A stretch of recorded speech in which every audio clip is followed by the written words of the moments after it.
Hello friends, I am Rajiv and you are welcome back into the English learning channel that I have started.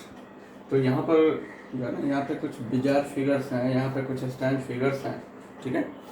और ये actually जो है ना, ये figure जो है वो ब्रेन के उस फैकल्टी को, ब्रेन के उस सेगमेंट को जो है शो कर रहा है जहाँ पे रीडिंग और लिसनिंग जो है वो राइटिंग और स्पीकिंग से जुड़ा हुआ है, यानी कि इनपुट और आउटपुट का जो कनेक्शन है तो उस चीज़ के रिलेशन को यहाँ पे दिखला रहा है।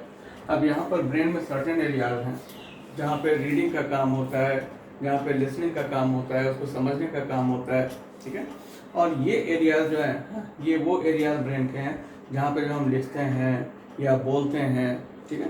तो ये एरिया काम करता है और इनको जोड़ने वाला जो एरिया है तो this is called association area. This is the association area of the brain from where the flow of information goes from the reading and listening to writing and speaking, ठीक है। तो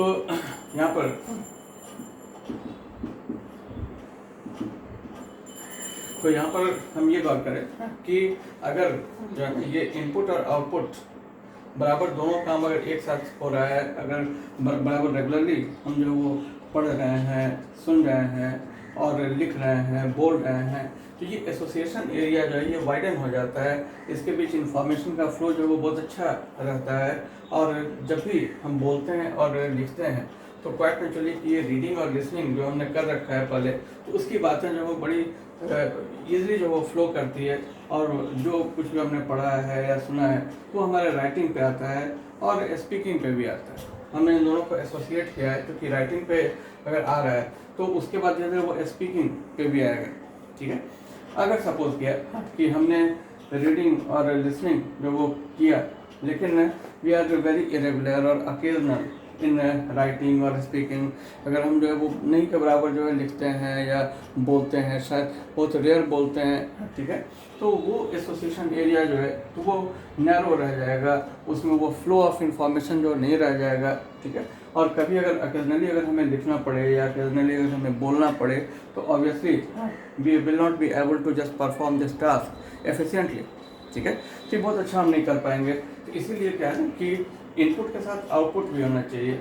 अगर हम पढ़ रहे हैं और सुन रहे हैं, ठीक है, इंग्लिश के बारे में बता रहा हूँ, suppose we are reading the English contents, if we are just listening to the English you can say audio, ठीक है।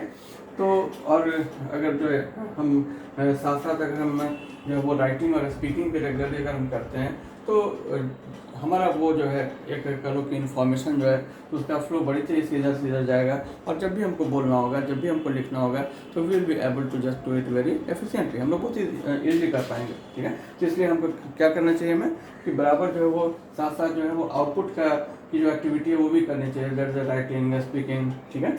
और नहीं अगर हम करेंगे तो फिर क्या होगा कि वो चीज़ें अच्छी नहीं हो पाएंगी, डिस्पाइट कि we just know the meaning of the words, हम लोग वर्ड की मीनिंग जानेंगे लेकिन फिर भी जो है वो चूँकि हैबिट नहीं है तो वो हमारे टंग पे नहीं आएगा, वो हमारे पेन पे नहीं आएगा, ठीक है। तो ये जो फिगर है तो this shows the importance of the regular output as well along with input, ठीक है। अब हम लोग जो एक आध बातें और समझ लें इंग्लिश लर्निंग के बारे में।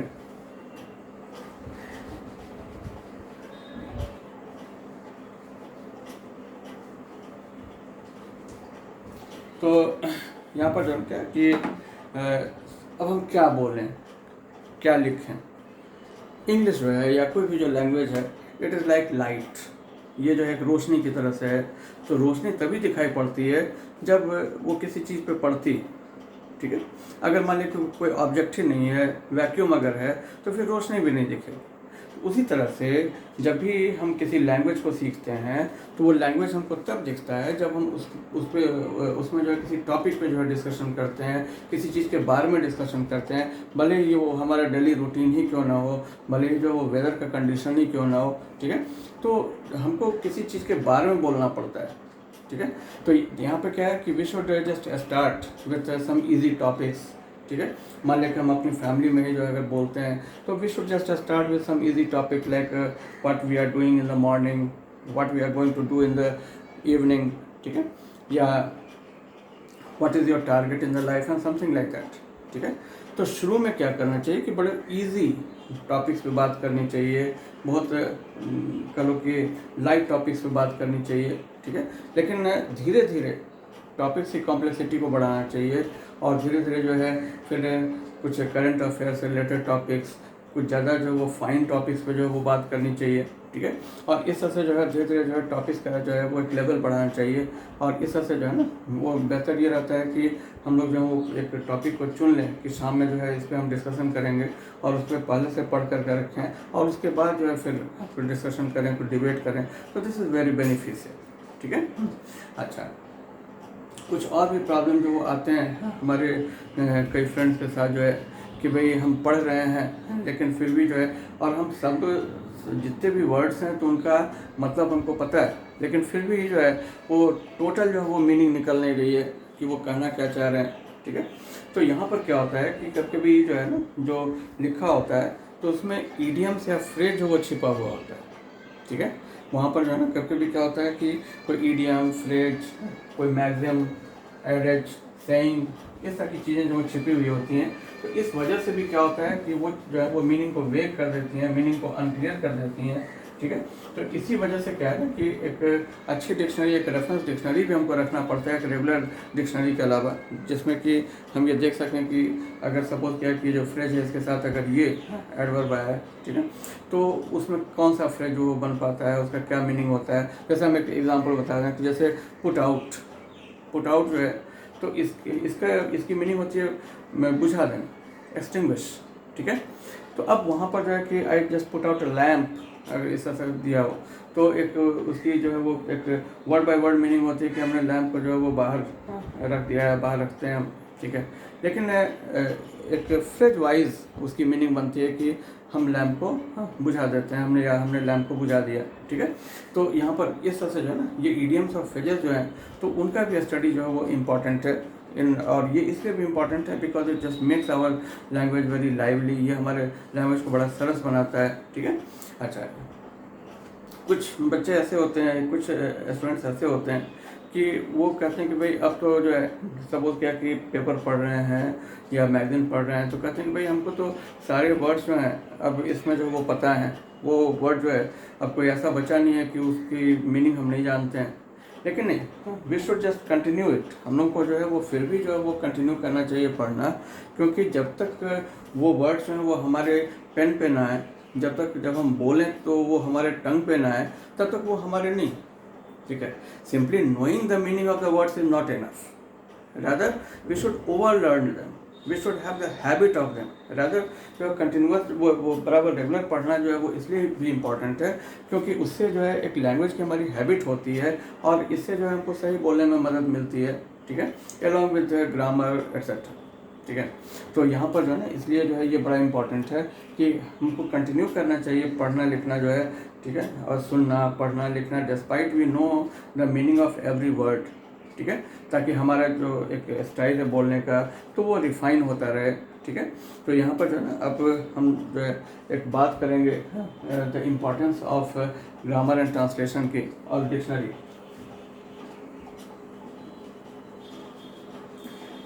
We should have some important materials for learning.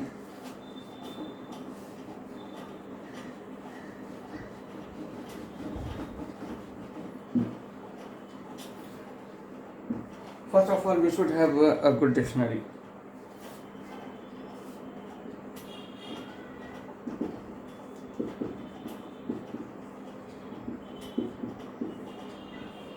We should have a good dictionary, ठीक है। तो डिक्शनरी जो है इसमें एटलीस्ट दो तरह की डिक्शनरी हमको रखनी चाहिए। One is the regular pocket dictionary.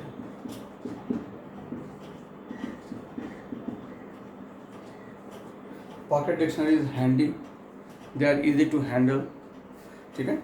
एक हाथ से जो है हम उनको उठाएं और उनके पेज को पलटते हुए जो है हम तुरंत जो वर्ड्स पे पहुंच जाते हैं क्योंकि उनमें बहुत ज़्यादा वर्ड्स जो नहीं होते हैं, ठीक है। But we should also have one reference dictionary. Reference dictionary थोड़ी बड़ी होनी चाहिए उसमें कोई भी जो वर्ड है वो उसकी मीनिंग होनी चाहिए। इसके अलावा उससे एसोसिएटेड जो ईडियम्स हैं, फ्रेजेस हैं, तो उनकी मीनिंग होनी चाहिए। और बेहतर ये है कि उनका यूसेज भी जो है, हर वर्ड का यूसेज दिया हो तो वो चीज़ होना चाहिए। तो such a dictionary is very good as a reference dictionary, ठीक है।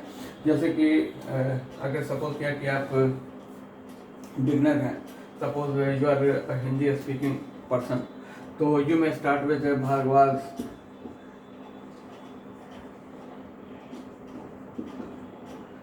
Hindi to English.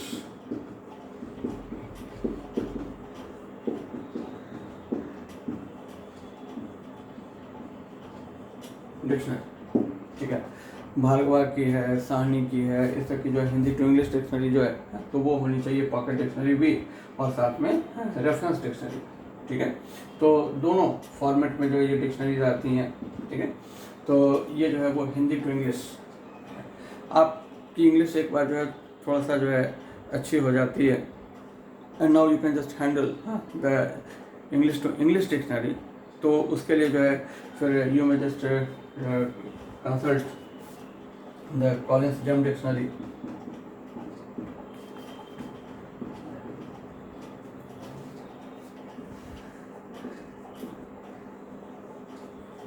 और ऑक्सफोर्ड पॉकेट डिक्शनरी,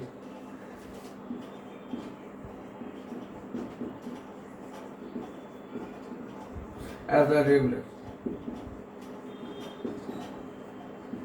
डिक्शनरी के तौर पे जो है ये भी जो है वो पॉकेट डिक्शनरी है, ये भी पॉकेट डिक्शनरी है। अच्छा, दूसरी तरफ जो है ना, I would like to just suggest you in case of English to English dictionary, I would like to suggest you in case of reference dictionary. तो यहाँ पर ऑक्सफोर्ड एडवांस्ड लर्नर, ठीक है, और कैम्ब्रिज इंटरनेशनल डिक्शनरी,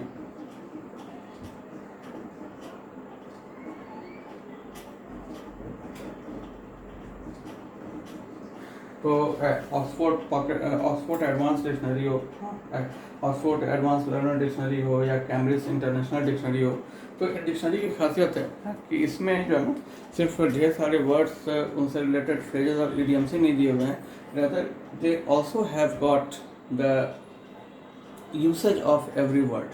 तो ये चीज़ जो वो बड़ा हेल्प करता है कि कहाँ पे उसका यूज़ होता है, कैसे यूज़ होता है, तो ये चीज़ें जो है ये हमको पता चल जाती हैं, ठीक है। इन द सेम में अगर हम ग्रामर की बुक की बात करें,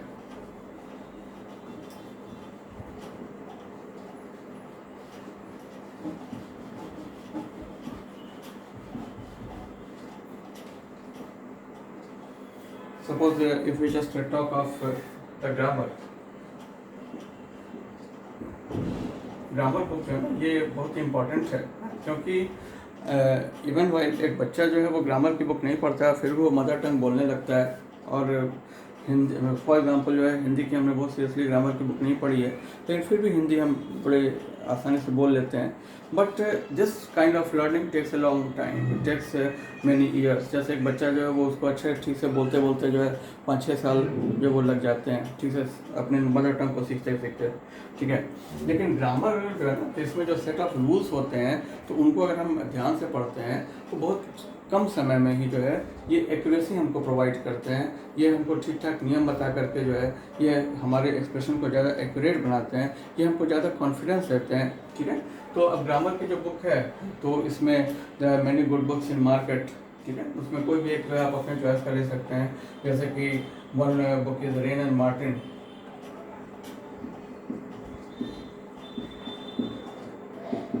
रेन मार्टिन्स की जो ग्रामर है तो ये कई स्कूलों में भी चलती है। इसके अलावा हिंदी मीडियम के बच्चों के लिए जो है how to write correct English,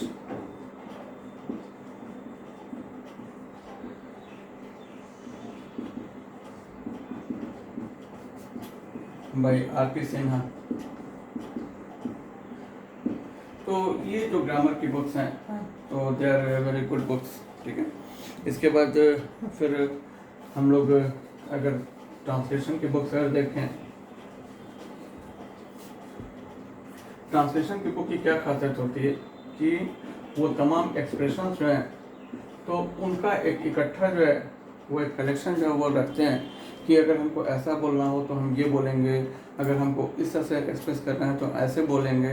तो this is the feature of the translation book. तो ये हमारे एक्सप्रेशन को रिच करता है, ये काफ़ी मदद करता है। इसी में जो है फिर ट्रांसलेशन की जो कोई जो बुक है तो you may just use some good book like by R P. Sinha की बुक है या के.पी. ठाकुर की बुक है, ठीक है। तो ऐसे कई सारे बुक्स जो हैं वो मार्केट में है। तो you should just take one book and you should just read them between the lines, उनको ध्यान से पढ़ना चाहिए, ठीक है। उनके कुछ एक्सरसाइजेज हैं उनको भी बनाना चाहिए, खास करके वो expression which you are not aware of, जिसके बारे में आप जो वो ठीक से नहीं जानते हैं, ठीक है। ये सब काम जो वो करना चाहिए, ठीक है।